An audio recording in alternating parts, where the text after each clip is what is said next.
Hi, my name is Mihaela, and I learned about this course from Job Center, and they give me this opportunity for hospitality. I had a big love because I worked in the past in hospitality, and on Hub I had a good experience, and I learned a lot of things.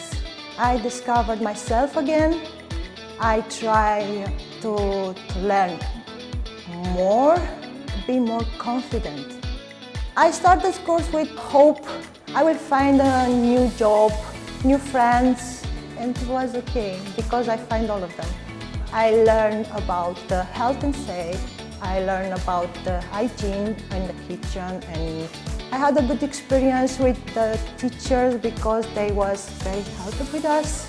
They helped me with CV to be more confident, and they helped me with work placement and to work in what we learned. Now I'm working on conference. I'm very happy with this. Meet new people, new managers. They are very kind, they are very helpful, and I'm happy with this.